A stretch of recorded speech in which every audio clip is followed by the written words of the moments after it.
It's Wednesday, it's Celt Day. I'm Linda O'Reilly and I'm joined by my colleagues Seamus Enright and Damien Donoghue, and we're here to review today's newspaper. A quick look at some of our headlines.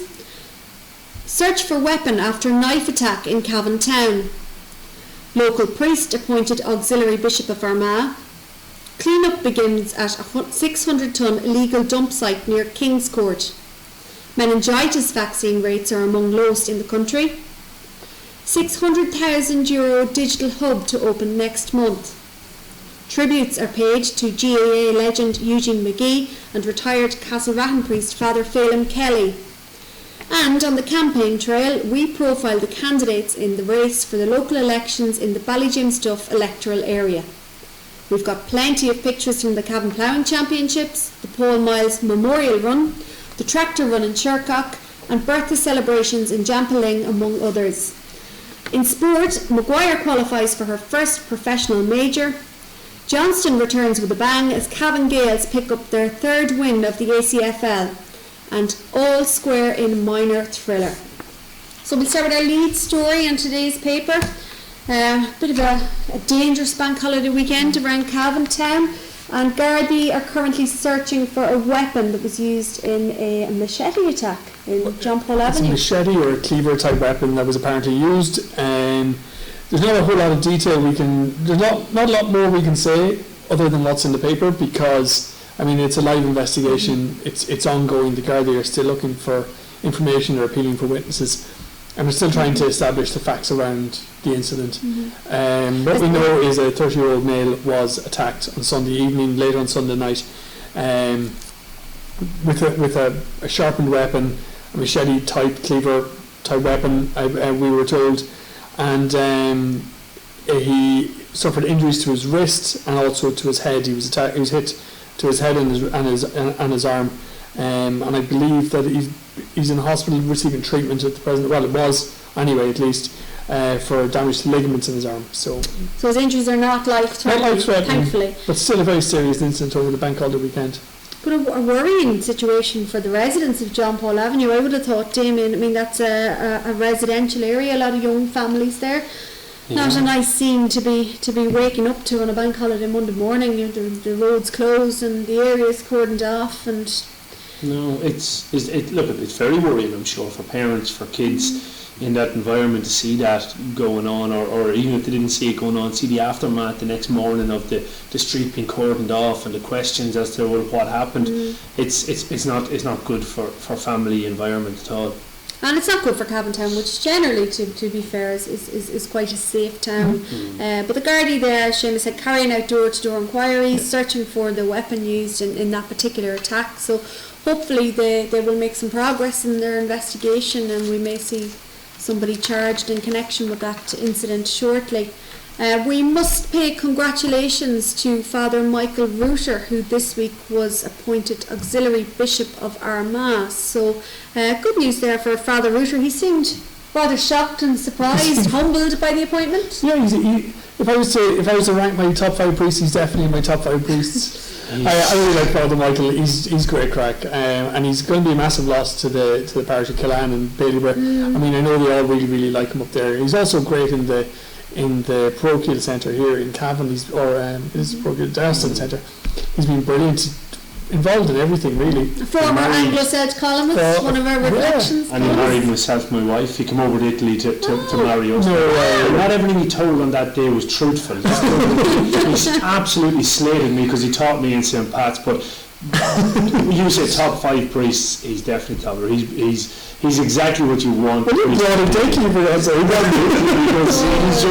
he's more of a friend than a priest, and he is to everybody. But he's part of a group of priests that are very, very good around. Very lucky Kilmore diocese. Yeah. Delighted for him. A lot of people wondering what the role of an auxiliary bishop is all about, but he's a support to Father Archbishop Eamon Martin. So Eamon Martin will be doing all the trips to Rome possibly and all that sort of thing, while you've got Father Michael Reuter who'll be dealing with a lot of the pastoral things like maybe mass in the cathedral and things like that, and also administrative stuff. There is a huge parish there. The Dromore parish the diocese of Dromore is huge.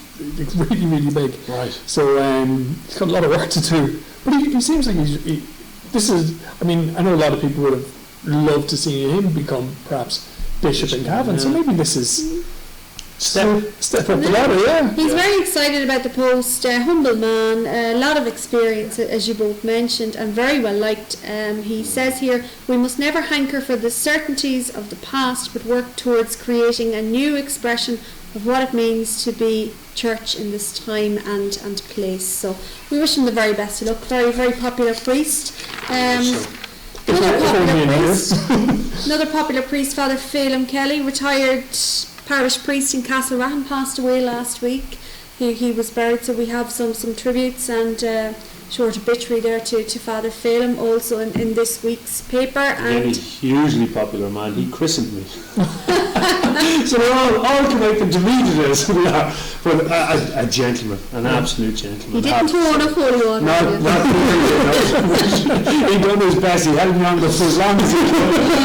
He was an absolute gentleman. Well, look at our condolences to the people in Castleratton and indeed Baileyborough, where Father Phelim was from. So tribute to Father Phelim in this week's paper. You did an interesting story, Seamus, this week. It was in relation to meningitis vaccine uptake rates in the county, and some internal memos that have surfaced in the HSE show that Cavan Monaghan has one of the lowest uptake rates for the men's C vaccine. A drop of 13%, but this seems to be like a wider problem or a wider issue. It's definitely being debated more.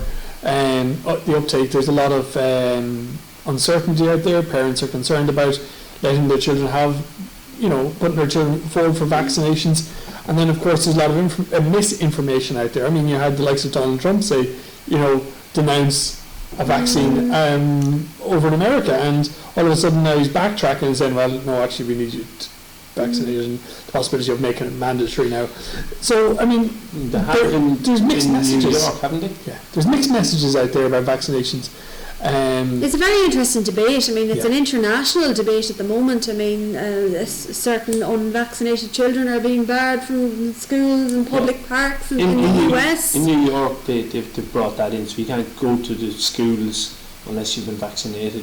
I think that's a step too far, but isn't it something to do with the percentages that have to receive the vaccination for it to work, and therefore they're underneath those percentages, so they have to do something drastic. Whatever is going on, I don't know, perhaps this is a reporting issue in terms of how the vaccine rates are reported. It's actually the border counties. It's in the border counties that there's a low uptake, but Cavan had a significant drop of 13%. It's now around 73%. It is a worry though, because there are a dozen diagnosed cases of meningitis in the region in recent weeks. Now, not in Cavan. Not in recent weeks. Earlier this year. But last year there were 4 cases. That was in Cavan. But not just meningitis. I mean, there seems to be a resurgence of mumps, for example. Right around Crosskeys. I know even in Mullahoran there was 2 cases. We were getting text messages on the football group saying everybody bring their own water. There's no sharing of water bottles at the moment. But no, absolutely. I think parents should look at their children's vaccine records and make sure they're up to date. I know there are some concerns about certain vaccines and there are possible side effects, most of them fairly minor, but at the same time, it is important to be vaccinated, and we would like to see those rates increase in this area. Definitely.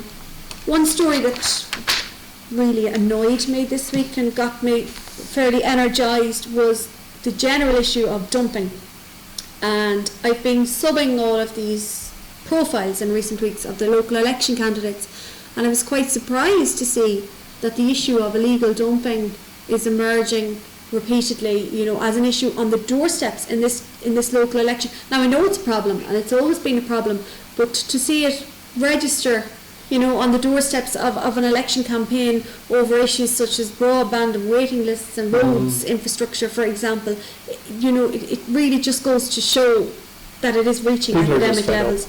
This illegal dump site that was discovered Quilchaland near Kingscourt in the County Meath end of it, but near Kingscourt is a real shocker. That's brazen. That is brazen. It's effectively what this 30 truckloads, 30 truckloads, 600 tons, 30 truckloads, just dumped and we're in an area that had been cleared, so a road had been put in, and it was found by a walker in that area. I mean, and it had happened or accumulated over a period of maybe a week or 2 weeks, but that is really It was significant. just in the space of 2 weeks, maybe. Around 2 weeks. Do you have a picture of it there, Damien? Yeah, And yeah, we I have mean, it. this is an absolute mountain of industrial and domestic waste. And a baby bath straight up at the front. You've got black bags.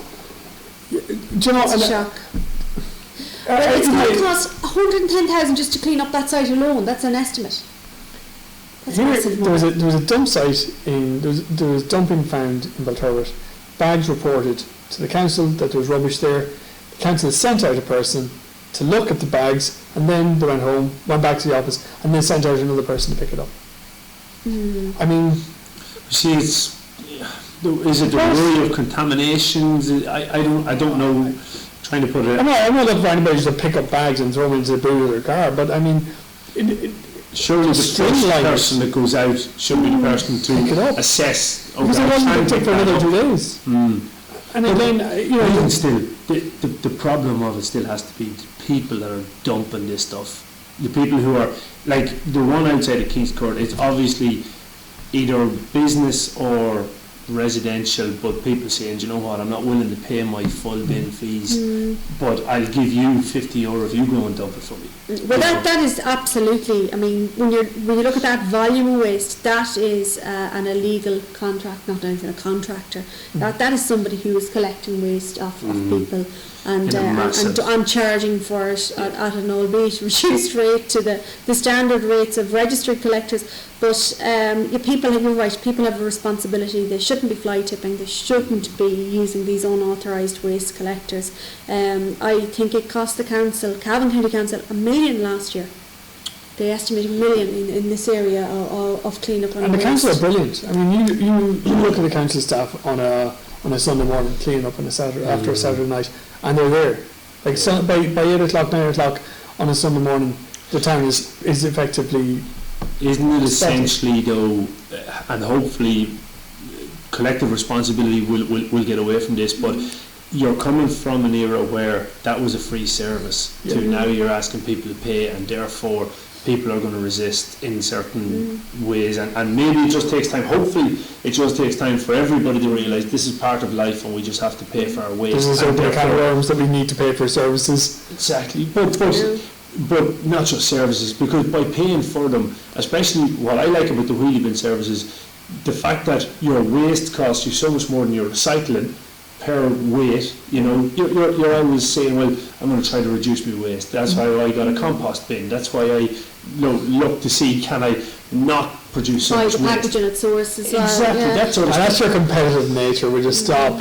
I'm going to keep my score from last month. There was another incident, but there's been plenty of incidents. We're busy getting kind of emails, photographs, text messages about various items being dumped all over the county. I know just on the old railway line adjacent to Loretta Road last week there was a 3-piece suite dumped in a big massive bag of rubbish as well on a popular walkway that's scheduled to be upgraded to a greenway route.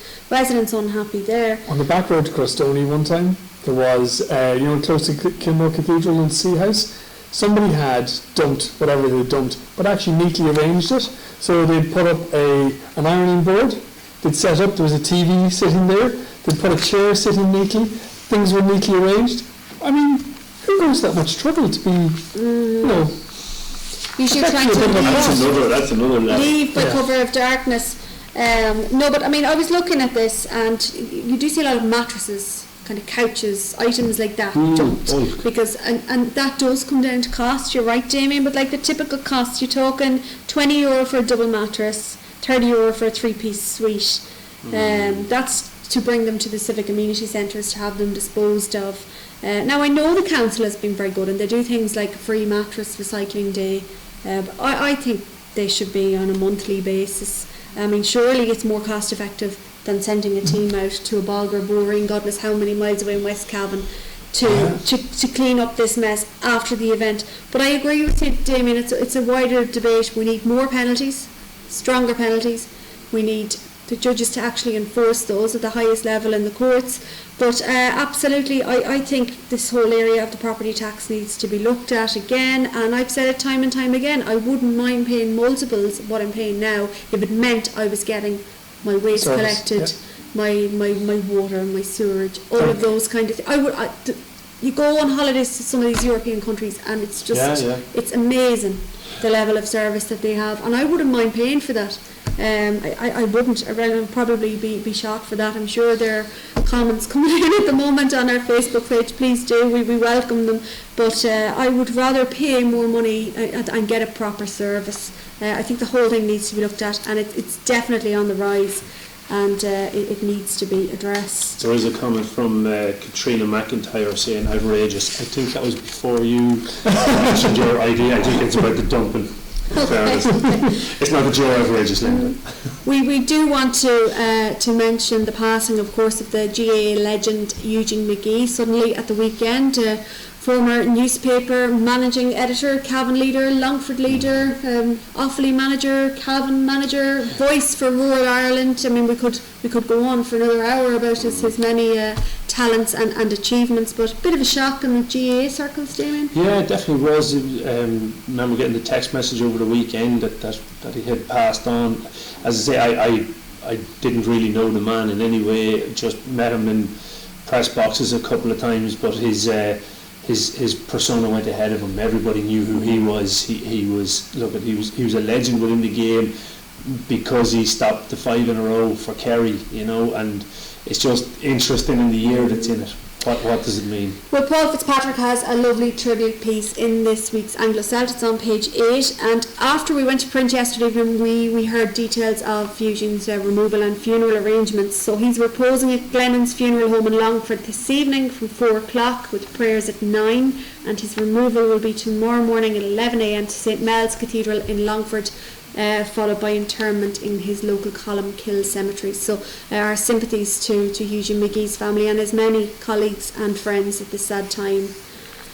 We should mention the Digital Hub, our neighbours to be, opening next month. Seamus, tell us briefly, they had an information and preview evening, was it? Yeah, an information, it was short, it was brief, but I mean, what was interesting about it, most interesting from my point of view, was actually speaking to some of the people that were there, like Sir Richard Stafford in Apridata, the likes of Liam DeWare again from what is now called Glicktech, formerly Viltag, the likes of Kincha Technology.